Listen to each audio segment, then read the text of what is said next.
नमस्कार दोस्तों, मेरा नाम है महशर आलम और आज तारीख है 29 जनवरी 2026। चले जानते हैं आज की ताजा, अहम और जरूरी खबरें। लेकिन खबरों की शुरुआत से पहले आपसे एक छोटी सी अपील है, अगर आप हमारे इस चैनल पर नए हैं तो चैनल को सब्सक्राइब जरूर करें। तो चलिए शुरू करते हैं आज की ताजा तरीन खबरें। एसएसबी ने सीमावर्ती युवाओं के लिए शुरू किया प्रशिक्षण। अररिया में केंद्रीय बलों में भर्ती के लिए नागरिक कल्याण कार्यक्रम के तहत पहल। नौकरी का झांसा देकर महिला उत्पीड़न मामले का आरोपी गिरफ्तार। पीड़िता को बहला फुसला कर ले गया था नेपाल। एसआईटी ने कटिहार में पकड़ा। किशनगंज में ट्रैक्टर जेसीबी ड्राइवरों का काम बंद। प्रशासन पर शोषण का आरोप। डीएम को सौंपा ज्ञापन, समाधान नहीं हुआ तो आंदोलन तेज। एआईएमआईएम प्रदेश अध्यक्ष अख्तरुल ईमान को वायु श्रेणी सुरक्षा खतरे का आकलन कर राज्य सरकार ने लिया फैसला। सार्वजनिक कार्यक्रमों के दौरान पुलिस करेगी निगरानी। किशनगंज में मवेशी तस्करी के खिलाफ कार्रवाई। 6 मवेशी जब्त, 2 तस्कर किए गए गिरफ्तार। किशनगंज में दिन दहाड़े chain snatching. Day market overbridge के पास बाइक सवार बदमाशों ने की वारदात। किशनगंज डीएम ने सदर अस्पताल का किया औचक निरीक्षण। गंदगी अव्यवस्था पर अधिकारियों से लगाई फटकार, कार्रवाई की चेतावनी। किशनगंज में यूजीसी नियम के खिलाफ मीटिंग। स्वर्ण समाज ने बताया भेदभावपूर्ण संशोधन की मांग। डीएम को ज्ञापन देने का ज्ञापन। किशनगंज कोर्ट परिसर में मेटल डिटेक्टर से जांच। सिविल कोर्ट परिसरों को मिली बम से उड़ाने की धमकी, प्रशासन अलर्ट। पूर्णिया में प्रमंडल स्तरीय उद्यान प्रदर्शनी शुरू। मंत्री लेसी सिंह ने किया उद्घाटन, कहा नई तकनीक बेहतर उत्पादन के लिए प्रेरणा मिलेगी। अररिया में एक्सेस टू जस्टिस कार्यक्रम आयोजित। बाल विवाह मुक्त भारत अभियान के तहत मदनपुर थाना परिसर में बैठक। नरपतगंज में पीएमजीसी पुल का अप्रोच पथ अधूरा। ग्रामीणों ने जताया आक्रोश। सहायक अभियंता ने दिया जल्द पूरा कराने का आश्वासन। कटिहार के कुर्सेला में टोटो की टक्कर से बच्चा घायल। ननिहाल में शादी समारोह में आया था, होंठ फटा, टाका लगाया गया। कटिहार के हसनगंज में ट्रांसफर सामग्री चोरी मामले में 3 अभियुक्त गिरफ्तार। न्याय की हिरासत में भेजा गया। कबाड़ी दुकान संचालक भी पकड़ाया। एसएसबी ने सीमावर्ती युवाओं के लिए शुरू किया प्रशिक्षण। अररिया में केंद्रीय बलों में भर्ती के लिए नागरिक कल्याण कार्यक्रम के तहत पहल। नौकरी का झांसा देकर महिला उत्पीड़न मामले का आरोपी गिरफ्तार। पीड़िता को बहला फुसला कर ले गया था नेपाल। एसआईटी ने कटिहार में पकड़ा। किशनगंज में ट्रैक्टर जेसीबी ड्राइवरों का काम बंद। प्रशासन पर शोषण का आरोप। डीएम को सौंपा ज्ञापन, समाधान नहीं हुआ तो आंदोलन तेज। एआईएमआईएम प्रदेश अध्यक्ष अख्तरुल ईमान को वायु श्रेणी सुरक्षा खतरे का आकलन कर राज्य सरकार ने लिया फैसला। सार्वजनिक कार्यक्रमों के दौरान पुलिस करेगी निगरानी। किशनगंज में मवेशी तस्करी के खिलाफ कार्रवाई। 6 मवेशी जब्त, 2 तस्कर किए गए गिरफ्तार। किशनगंज में दिन दहाड़े chain snatching. Day market overbridge के पास बाइक सवार बदमाशों ने की वारदात। किशनगंज डीएम ने सदर अस्पताल का किया औचक निरीक्षण। गंदगी अव्यवस्था पर अधिकारियों से लगाई फटकार, कार्रवाई की चेतावनी। किशनगंज में यूजीसी नियम के खिलाफ मीटिंग। स्वर्ण समाज ने बताया भेदभावपूर्ण संशोधन की मांग। डीएम को ज्ञापन देने का ज्ञापन। किशनगंज कोर्ट परिसर में मेटल डिटेक्टर से जांच। सिविल कोर्ट परिसरों को मिली बम से उड़ाने की धमकी, प्रशासन अलर्ट। पूर्णिया में प्रमंडल स्तरीय उद्यान प्रदर्शनी शुरू। मंत्री लेसी सिंह ने किया उद्घाटन, कहा नई तकनीक बेहतर उत्पादन के लिए प्रेरणा मिलेगी। अररिया में एक्सेस टू जस्टिस कार्यक्रम आयोजित। बाल विवाह मुक्त भारत अभियान के तहत मदनपुर थाना परिसर में बैठक। नरपतगंज में पीएमजीसी पुल का अप्रोच पथ अधूरा। ग्रामीणों ने जताया आक्रोश। सहायक अभियंता ने दिया जल्द पूरा कराने का आश्वासन। कटिहार के कुर्सेला में टोटो की टक्कर से बच्चा घायल। ननिहाल में शादी समारोह में आया था, होंठ फटा, टाका लगाया गया। कटिहार के हसनगंज में ट्रांसफर सामग्री चोरी मामले में 3 अभियुक्त गिरफ्तार। न्याय की हिरासत में भेजा गया। कबाड़ी दुकान संचालक भी पकड़ाया। नीट छात्रा की जान जाने को लेकर सियासी संग्राम, विपक्ष के आरोपों के बीच डिप्टी सीएम विजय सिन्हा का ऐलान, कहा दूसरियों पर गिरेगा कानून का कहर। बिहार में 8वीं पास को मिलेगा कंडक्टर लाइसेंस, परिवहन विभाग का बड़ा आदेश लागू। पहाड़ों के बर्फ ठंडी हवाओं की दस्तक से बिहार में बढ़ेगी सिहरन, सीतामढ़ी गोपालगंज समेत 5 जिलों में बारिश की चेतावनी, 10 शहरों में कोहरा, ठंड फिर तेज। बिहार बोर्ड ने जारी किए सख्त निर्देश, मैट्रिक इंटर का एग्जाम हॉल में जबरन प्रवेश पर 2 साल का निष्कासन। जी हां, मैट्रिक और इंटर का एग्जाम देने वालों के लिए ये बड़ी खबर आ रही है। बिहार में बदमाशों का आतंक, छपरा में इंजीनियरिंग की छात्र की गोली मारकर हत्या, पुलिस पर उठे सवाल। बिहार में नेताओं की सुरक्षा का नया शक्ति संतुलन, गिरिराज सिंह और ललन सिंह को जड कवर की सुरक्षा, तेजस्वी और शत्रुघ्न सिन्हा के घेरे में कटौती। बिहार के मुंगेर सदर अस्पताल के सामने महिला ने दिया बच्चे को जन्म, अस्पताल की तत्परता से जच्चा बच्चा सुरक्षित। बिहार के बगहा में सिस्टम की सुस्ती, 69 करोड़ का आरओबी प्रोजेक्ट चरा लापरवाही की भेंट, ठेकेदार का टेंडर रद्द, सड़क पर खुदे गड्ढे से जनता झेल रही है जाम का दर्द। बिहार के बेगूसराय, मुजफ्फरपुर, सीवान और समस्तीपुर कोर्ट को बम से उड़ाने की धमकी, ईमेल के जरिए भेजा गया मैसेज। भोजपुरी लोक गायक भरत सिंह भारती को 2026 के पद्मश्री पुरस्कार से सम्मानित किया जाएगा। दोस्तों, कटिहार में लड़के के अपहरण की कोशिश नाकाम, ग्रामीणों ने एक युवक को पकड़ा, इसमें कनेक्शन की आशंका। जी हां, कटिहार जिले के फलका थाना क्षेत्र स्थित फुलडोबी गांव में मंगलवार शाम करीब 5 बजे अपहरण के प्रयास का एक मामला सामने आया। ग्रामीणों ने तत्परता दिखाते हुए एक युवक को पकड़ लिया, जबकि उसके अन्य साथी वाहन लेकर फरार हो गए। इस घटना के तार नशीले पदार्थ के लेन देन से जुड़े होने की आशंका जताई जा रही है।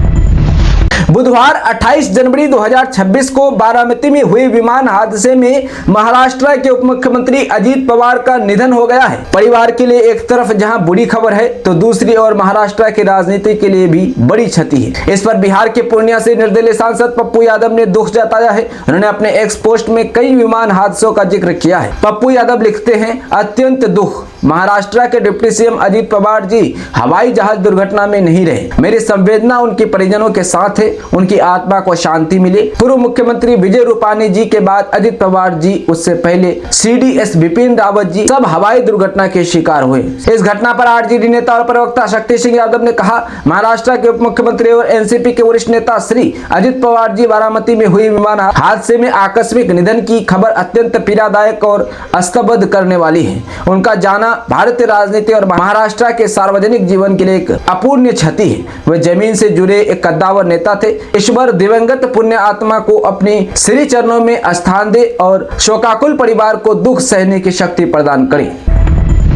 कटिहार में 50,000 की पॉकेट मारी, कपड़ा खरीदारी के दौरान महिला सीसीटीवी में कैद। जी हां, आपको बता दें कि कटिहार के कुर्सेला थाना क्षेत्र अंतर्गत कुर्सेला हाट की कपड़ा पट्टी में बुधवार को पैकेट मारी की एक बड़ी घटना सामने आई है। दिन दहाड़े भीड़ भाड़ वाले बाजार में कपड़ा खरीदारी के दौरान अज्ञात महिला पॉकेट मार ने ग्राहक की जेब से 50,000 रुपए निकाल लिए और मौके से फरार हो गई।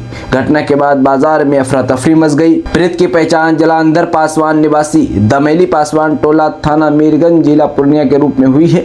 जलांधर पासवान कुर्सेला हाट की कपड़ा पट्टी स्थित खैरिया निवासी राजकिशोर शाह के दुकान पर कपड़ा खरीदारी कर रहे थे। इसी दौरान उनके साथ ये वारदात हुई। पीड़ित के अनुसार उन्होंने अपनी जेब में 50,000 रुपए का बंडल रखा हुआ था। कपड़ा पसंद करने के बाद जब दुकानदार को रुपये देने के लिए जेब टटोली गई तो पॉकेट से रुपये गायब थे।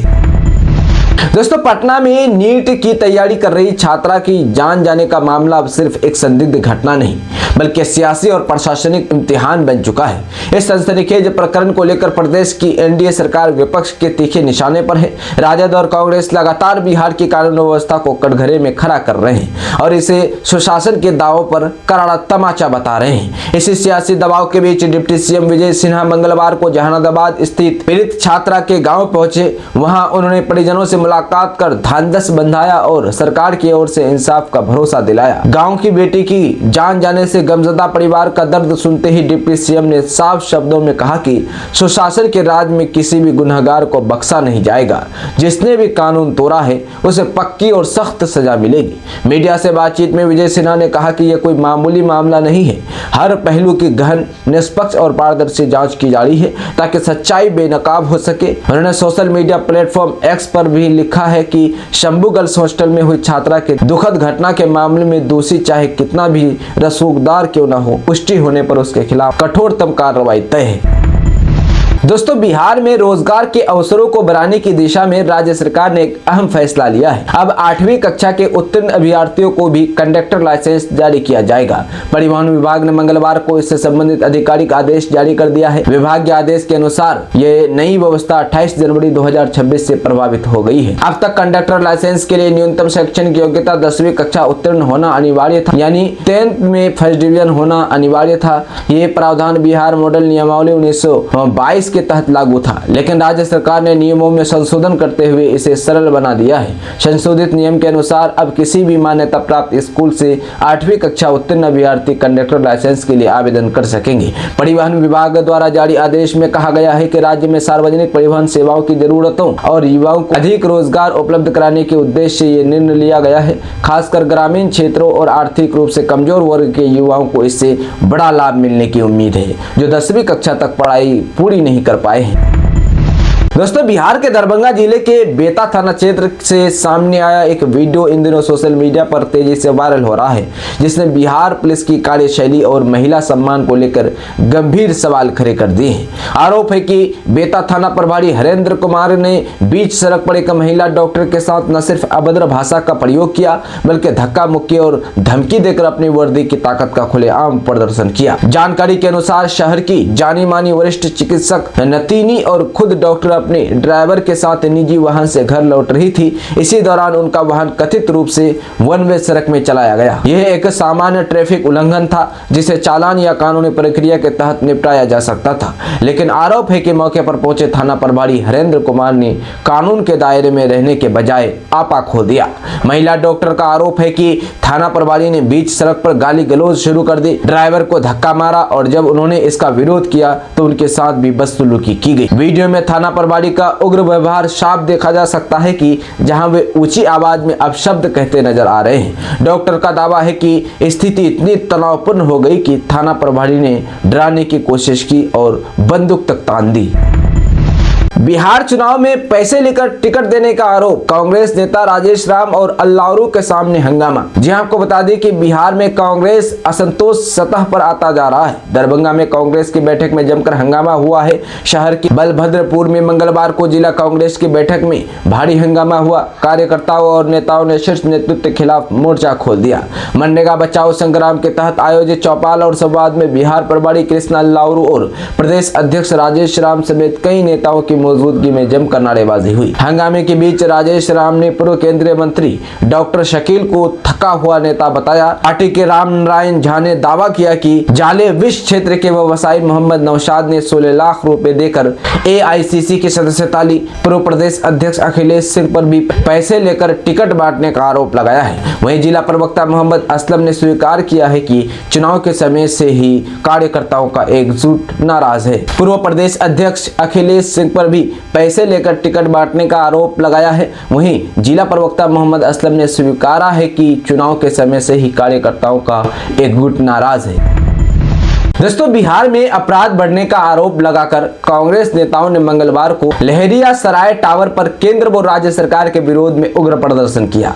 अखिल भारतीय कांग्रेस महासचिव सह बिहार प्रभारी कृष्ण अल्लारू ने कहा कि बिहार में कानून व्यवस्था पूरी तरह चौपट है। हर तरफ से रेप व हत्या की घटना सामने आ रही है, जो बहुत ही दुर्भाग्यपूर्ण और चिंता का विषय बना हुआ है। पटना में नीट छात्रा के साथ जिस तरह से रेप कर हत्या कर दी गई, इससे बिहार के लोगों में सरकार के प्रति काफी आक्रोश है। बिहार में नई रोड मेंटेनेंस पॉलिसी 21,000 करोड़ से चमकेगी 19,327 किलोमीटर सड़कें, एआई रखेगा नजर। जी आपको बता दें कि अगले 7 वर्षों के लिए प्रदेश की 19,327 किलोमीटर सड़कों का रखरखाव 21,000 करोड़ की राशि से होगा। इस आशय से जुड़ा प्रस्ताव सरकार की लोक वित्त कमेटी के पास पहुंच चुका है। लोक वित्त से मंजूरी के बाद नई रोड मेंटेनेंस पॉलिसी की स्वीकृति का प्रस्ताव कैबिनेट को भेजा जाएगा। ऐसी संभावना है कि सड़कों के रखरखाव के लिए कंपनी का चयन नए वित्त वर्ष में पूरा कर लिया जाएगा। नई रोड मेंटेनेंस पॉलिसी इस बार कई तरह की नई सुविधाओं के साथ है। सड़कों के रखरखाव में परेशानी नहीं हो, नई पॉलिसी के ड्राफ्ट में इसका ध्यान रखा गया है। पुरानी व्यवस्था ये थी कि सड़कों पर गड्ढे को दुरुस्त किए जाने को प्रशासनिक स्वीकृति अनिवार्य थी, पर नई पॉलिसी में ये व्यवस्था की गई है कि देरी से बचने के लिए प्रशासनिक स्वीकृति के बगैर ही कंपनी को सड़क के गड्ढों को दुरुस्त करना है। रिस्पांस टाइम को कम करना नई नीति का एक महत्वपूर्ण अवयव है। नई रोड मेंटेनेंस पॉलिसी में सड़कों के रखरखाव के लिए 100 पैकेज बनाए गए हैं। अलग अलग रोड डिवीजन के आधार पर पैकेजों के लिए निविदा होगी। कैबिनेट की मंजूरी के बाद निविदा की प्रक्रिया आरंभ होगी। ये तीसरी रोड मेंटेनेंस पॉलिसी है। दोस्तों, यूजीसी की नई नियमावली ने देश सहित बिहार की राजनीति में उबाल ला दिया है। अपर कास्ट के बढ़ते आक्रोश के बीच मुख्यमंत्री नीतीश कुमार की पार्टी जेडीयू ने अपना स्टैंड क्लियर किया है। पार्टी प्रवक्ता नीरज कुमार ने दो टूक कहा है कि लोकतंत्र में किसी भी तबके की उपेक्षा शुभ नहीं है और अब इस मामले में सुप्रीम कोर्ट का निर्णय ही अंतिम होगा। दूसरी ओर आलोचनाओं के बीच केंद्रीय शिक्षा मंत्री धर्मेंद्र प्रधान ने मंगलवार को आश्वासन दिया है कि किसी के साथ कोई भेदभाव नहीं किया जाएगा और विनियमों का दुरुपयोग नहीं होने दिया जाएगा। वहीं हाजीपुर के कौनहारा घाट पर आयोजित एक कार्यक्रम के दौरान जब केंद्रीय गृह राज्य मंत्री नित्यानंद राय से इस बाबत सवाल किए गए तो उन्होंने सवालों का जवाब देने के बजाय धार्मिक हर हर महादेव का जय घोष शुरू कर दी। जेडीयू एमएलसी नीरज कुमार ने कहा कि डॉक्टर अंबेडकर के संविधान में सबको अपनी बात रखने का हक है। उन्होंने मुख्यमंत्री नीतीश कुमार को न्याय के साथ विकास का रोल मॉडल बताते हुए कहा कि समाज के किसी भी वर्ग में नाराजगी लोकतंत्र के लिए चिंताजनक है। चूंकि मामला अब सुप्रीम कोर्ट की दहलीज पर है, इसलिए न्यायपालिका का सम्मान करते हुए उसके फैसले का इंतजार करना चाहिए। दोस्तों, HIV एड्स की चर्चा भले ही कम हो रही है, लेकिन देश व प्रदेश में इसका प्रसार अभी थमा नहीं है। जिन जिलों में पहले अधिक संक्रमित मिल रहे थे, वहां नए मामले कम मिल रहे हैं। इसके विपरीत कई नए जिलों में रोगियों की संख्या तेजी से बढ़ रही है। पटना, पूर्वी चंपारण, गोपालगंज, सिवान, सारण, वैशाली, मुजफ्फरपुर, बेगूसराय, समस्तीपुर, दरभंगा, भागलपुर, गया जिलों में संक्रमितों की संख्या औसतन 7,000 से अधिक है। प्रदेश में सबसे ज्यादा संक्रमित राजधानी पटना में है। गत वर्ष करीब 40 लाख लोगों की स्क्रीनिंग हुई है और 1500 से अधिक संक्रमित मिले थे। प्रदेश में 1,54,269 संक्रमित अनुमानित है। वही एंट्री रेट्रोवायरल ट्रीटमेंट में 1,06,000 संक्रमित है। हालांकि इसमें अभी करीब 99,000 को ही सभी प्रकार की दवाएं दी जा रही है। माना जा रहा है कि यह करीब 7,000 संक्रमित दूसरे राज्य काम करने गए हैं और अब वहां की सरकार से समन्वय कर उनका उपचार सुनिश्चित कराया जा रहा है। दोस्तों, बिहार विद्यालय परीक्षा समिति बिहार बोर्ड द्वारा आयोजित इंटर की वार्षिक परीक्षा 2 फरवरी से शुरू हो रही है। ये परीक्षा 13 फरवरी तक चलेगी, जबकि मैट्रिक परीक्षा 17 फरवरी तक संचालित होगी। परीक्षा समिति ने कहा कि परीक्षार्थियों को निर्धारित समय से आधे घंटे के पहले ही परीक्षा केंद्र पहुंचना होगा। निर्धारित समय के बाद परीक्षा केंद्र पर पहुंचने वाले परीक्षार्थी अगर जबरन या अवैध रूप से परीक्षा केंद्र में प्रवेश करते हैं तो उनके खिलाफ कड़ी दंडात्मक कार्रवाई की जाएगी। ये नियम इंटर और मैट्रिक परीक्षा दोनों में लागू रहेगा। इंटर व मैट्रिक परीक्षा 2026 में शामिल होने वाले सभी परीक्षार्थियों को दोनों पालियों में परीक्षा शुरू होने से कम 1 घंटा पहले परीक्षा केंद्र में प्रवेश करना अनिवार्य होगा। वहीं परीक्षा कक्ष के मुख्य द्वार को परीक्षा प्रारंभ होने के आधे घंटे पहले ही बंद कर दिया जाएगा। इसके बाद किसी भी परीक्षार्थी को प्रवेश की अनुमति नहीं दी जाएगी। दोस्तों, राज्य में जमीन की खरीद बिक्री में आयकर अधिनियम व नियमों का पालन नहीं किया जा रहा है। 10 से 30 लाख रुपए तक की अचल संपत्तियों के निबंधन में भी उपलब्ध होने के बावजूद पैन कार्ड नहीं दिया जा रहा है। इस संबंध में आयकर विभाग के पत्र के बाद उत्पाद मद निषेध एवं निबंधन विभाग सख्त हो गया है। उप निबंधन महानिरीक्षक संजय कुमार ने सभी जिला अवर निबंधन एवं अवर निबंधन को पत्र भेजा है। इसमें 10 लाख या उससे अधिक मूल्य के दस्तावेज निबंधन में पैन कार्ड को अनिवार्य बनाया जाना आवश्यक है। उप निबंधन प्रशासन महानिरीक्षक संजय कुमार ने सभी जिला अवर निबंधन एवं अवर निबंधक को पत्र भेजा है। इसमें 10 लाख या उससे अधिक मूल्य के दस्तावेज निबंधन में पैन कार्ड को अनिवार्य बनाया जाना आवश्यक कहा है, ताकि उक्त लेन देन से संबंधित पैन कार्ड का प्रमाणीकरण किया जा सके। विदित हो कि 10 से 30 लाख रुपए तक की अचल संपत्तियों के निबंधन में पैन कार्ड अनिवार्य है। जिन व्यक्तियों के पास पैन नहीं, उनसे फॉर्म 60 और फॉर्म 61 में विवरण दिया जा सकता है। फॉर्म 61 के रूप में घोषणा फॉर्म तब भरा जाता है जब पक्षकर के पास पैन कार्ड नहीं होता है। दोस्तों, बिहार में राजनीतिक दिग्गजों और वीआईपी नेताओं की सुरक्षा को लेकर गृह विभाग ने एक महत्वपूर्ण निर्णय लिया है। राज्य में सुरक्षा आकलन के आधार पर कई नेताओं की सुरक्षा श्रेणियों में बड़े बदलाव किए गए हैं। 16 जनवरी 2026 को आयोजित एक उच्च स्तरीय बैठक के बाद गृह विभाग ने पुलिस महानिदेशक डीजीपी को पत्र जारी कर इन बदलावों को तत्काल प्रभाव से लागू करने का निर्देश दिया है। इस फेरबदल में किसी की सुरक्षा बढ़ाई गई है तो किसी की घटाई गई है, जबकि कुछ नेताओं को दी गई सुरक्षा पूरी तरह समाप्त कर दी गई है। इस सूची में सबसे चौंकाने वाला नाम नेता प्रतिपक्ष तेजस्वी यादव का है। अब तक जेड श्रेणी की सुरक्षा में घेरे रहने वाले तेजस्वी की सुरक्षा को घटाकर अब Y+ कर दिया गया है। हालांकि विभाग ने स्पष्ट किया है कि उन्हें एस्कॉर्ट वाहन की सुविधा मिलती रहेगी। दूसरी ओर केंद्रीय मंत्री गिरिराज सिंह की सुरक्षा व्यवस्था को और मजबूत करते हुए उन्हें Y+ श्रेणी के साथ एक विशेष एस्कॉर्ट गाड़ी प्रदान की गई है। भाजपा के राष्ट्रीय अध्यक्ष और वरिष्ठ नेता नितिन नवीन की सुरक्षा में बड़ा इजाफा किया गया है। उन्हें अब जेड लेवल की सुरक्षा के साथ साथ बुलेट प्रूफ वाहन की सुविधा भी मिलेगी। इसी तरह भाजपा प्रदेश अध्यक्ष संजय सरावगी, पूर्व मंत्री मंगल पांडे और केंद्रीय मंत्री राजीव रंजन सिंह और ललन सिंह को भी जेड श्रेणी की उच्च स्तरीय सुरक्षा प्रदान की गई है। सांसद विवेक ठाकुर की सुरक्षा को भी Y से बढ़ाकर Y+ कर दिया गया है। लालू यादव के सियासी परिवार के भीतर एक आग लंबे समय से सुलग रही है। अक्सर इस आग की लपटों को राबड़ी आवास की 4 दीवारी के पीछे छिपा दिया जाता रहा है, मगर अब इस आग की लपटें 4 दीवारी पार कर रही है। अब ये सड़कों और सोशल मीडिया पर दिखाई देने लगी है। आज एक बार फिर उसी आग की धधक देखने को मिली है जो भीतर भीतर सुलग रही थी। लालू प्रसाद यादव की बेटी रोहिणी आचार्य ने आज एक के बाद एक नई विस्फोटक पोस्ट की है। इस पोस्ट के जरिए रोहिणी ने आरजेडी के वर्तमान नेतृत्व और तेजस्वी की कार्यशैली पर करारा हमला बोला है। माना जा रहा है कि रोहिणी का यह गुस्सा न केवल चुनावी हार पर है, बल्कि तेजस्वी को कार्यकारी राष्ट्रीय अध्यक्ष बनाए जाने पर भी है।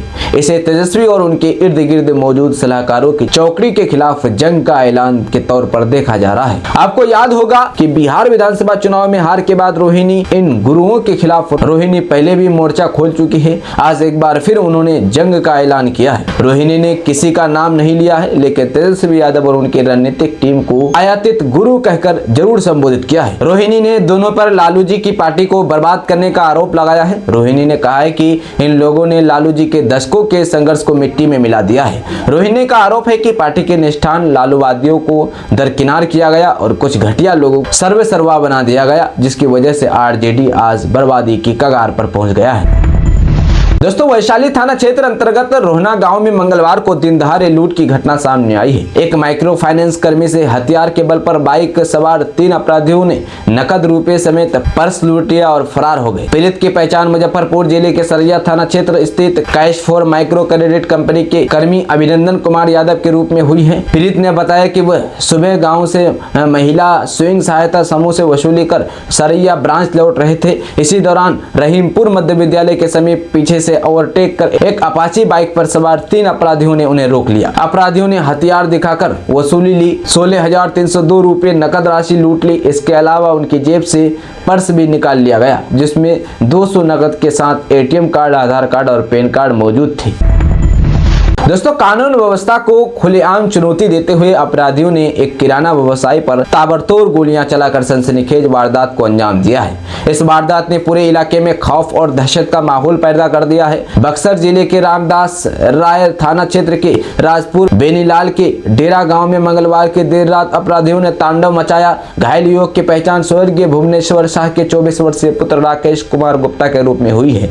जानकारी के मुताबिक राकेश गुप्ता अपने रोजमर्रा के काम से देर रात अपनी किराना दुकान बंद कर रहे थे, तभी अज्ञात अपराधी अचानक वहां आए और बिना किसी कहासुनी के राकेश की कनपट्टी पर बंदूक तान कर फायर कर दिया। वारदात को अंजाम देने के बाद अपराधी फरार हो गए, जबकि राकेश लहूलुहान होकर वहीं गिर पड़ी। गोली की आवाज सुनते ही आसपास के ग्रामीण घटनास्थल पर पहुंचे और घायल राकेश को तुरंत पीएचसी अस्पताल ले जाया गया। प्राथमिक उपचार के बाद चिकित्सकों ने उनकी गंभीर हालात को देखते हुए उन्हें बक्सर सदर अस्पताल रेफर किया। वहां भी हालात में सुधार न होने पर डॉक्टरों ने बेहतर इलाज के लिए वाराणसी ट्रामा सेंटर भेजा है, जहां उनकी स्थिति अभी भी नाजुक बनी हुई है। शिक्षा का आंगन बना शराब का अड्डा, हेडमास्टर के खुलासे से हिल गई शराबबंदी, बच्चों ने स्कूल में दिया धरना। जी हां, आपको बता दें कि बिहार में जहां किताबों की खुशबू होनी चाहिए थी, वहां नशे की बदबू फैलने का इल्जाम लगा है। मुजफ्फरपुर के बंदरा प्रखंड से आई ये वारदात किसी सनसनीखेज जुर्म कथा से कम नहीं है। श्यामा राज के बुनियादी विद्यालय रतवारा, जहां किताबों की खुशबू होनी चाहिए थी, वहां नशे की बदबू फैलने का इल्जाम लगा है। स्कूल के प्रधानाध्यापक भूषण चौधरी ने खुलेआम दावा कर दिया है कि उनका स्कूल शराबियों का अड्डा बन चुका है। इस बयान ने न सिर्फ शिक्षा तंत्र की पोल खोली है, बल्कि बिहार की शराबबंदी पर भी बड़ा सवालिया निशान जड़ दिया है। इधर हेडमास्टर के बयान से भर के स्कूली बच्चे पढ़ाई छोड़ स्कूल परिसर में ही धरने पर बैठ गए हैं, नारे गूंज रहे हैं, हेडमास्टर मुर्दाबाद। बच्चों का आरोप है कि इस कार्यकाल में न शिक्षा ढंग से हुई है, न मिड डे मील मेनू के मुताबिक मिला। स्कूल में गंदगी का अंबार है, रख रखाव, नदारत और शिकायतों का पुलिंदा लंबा है। बच्चों ने हेडमास्टर को स्कूल में दाखिल तक नहीं होने दिया। माहौल पूरी तरह तनावपूर्ण हो गया। मीडिया के सामने प्रधानाध्यापक का बयान और भी हैरान करने वाला रहा। उन्होंने सीधे सीधे शराबबंदी पर उंगली उठाते हुए कहा कि शराबी स्कूल में घुस आते हैं। दावा किया कि हत्ता थाना को सूचना दी गई थी, मगर जवाब मिला पहले गेट लगवाइए। वहीं जब थाना प्रभारी से फोन पर बात की गई तो उन्होंने किसी भी शिकायत से इनकार कर दिया। बयान बनाम बयान और सच कहीं दरमियान में दम तोड़ता दिखा। बिहार में अवैध लॉटरी का भंडाफोड़, बेतिया में दवा दुकानदार और भाई गिरफ्तार। दोस्तों, बिहार के बेतिया नगर पुलिस ने इलमारा चौक स्थित एक दवा दुकान में अवैध लॉटरी का धंधा चलाने वाले 2 व्यक्तियों को गिरफ्तार किया है।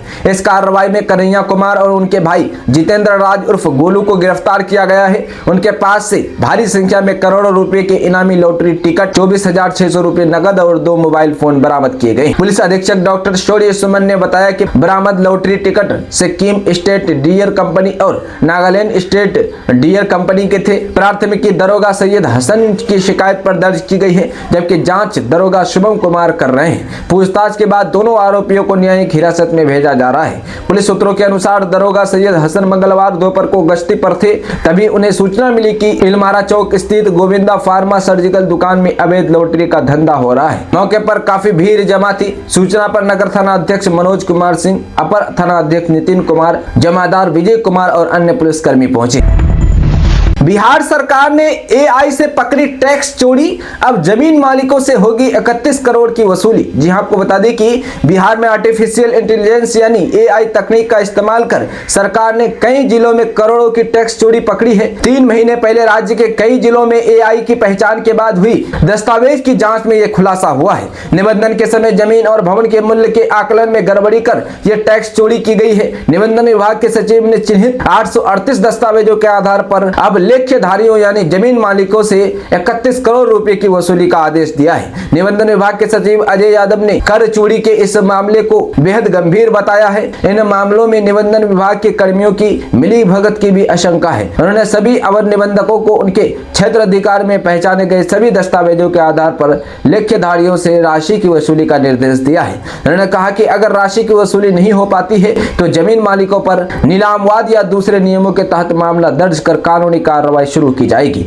एआई के इस्तेमाल और राज्य भर में जांच के बाद पकड़ में आई इस खेल से निबंधन कार्यालयों में हड़कंप मचा है। बताया जाता है कि अब तक जितनी संख्या सामने आई है वास्तविक उससे कहीं अधिक है। 10वीं पास करे सरकारी नौकरी के लिए अप्लाई, जाने कैसे होगा चयन। यहाँ आपको बता दें कि आरामदायक जीवन और अच्छी सैलरी के साथ मिलने वाली अलाउंस के लिए हर कोई सरकारी नौकरी करना चाहता है, लेकिन केवल 10वीं पास होने के कारण कई लोगों के सरकारी नौकरी का सपना केवल सपना ही रह जाता है। लेकिन अब आपको परेशान होने की जरूरत नहीं है, क्योंकि Bihar state disaster response force Bihar SDRF ने भर्ती निकाली है, जो 10वीं पास उम्मीदवारों के लिए किसी सुनहरे मौके से कम नहीं है। अगर आप भी 10वीं पास से और सरकारी नौकरी करना चाहते हैं तो ये मौका आपके लिए है। आइए आपको इस भर्ती के बारे में विस्तार से बताते हैं। अब आप सोच रहे हैं कितने पदों पर होगी भर्ती, तो बिहार एसडीएफ द्वारा कुक स्वीपर, धोबी, नई जलवाहक जैसे 118 पदों के लिए भर्ती निकाली गई है। वैकेंसी डिटेल की बात करें तो कुक में 9, स्वीपर में 23, धोबी में 31, नाई में 37, जलवाहक में 18। अब आप सोच रहे हैं कि कौन कर सकता है आवेदन, तो बिहार एसडीआरएफ भर्ती 2026 के लिए आवेदन करने के लिए उम्मीदवार किसी मान्यता प्राप्त संस्थान से 10वीं पास होना अनिवार्य है। साथ ही जिस पद के लिए वह आवेदन कर रहे हैं उसकी जानकारी और अनुभव होने अनिवार्य है।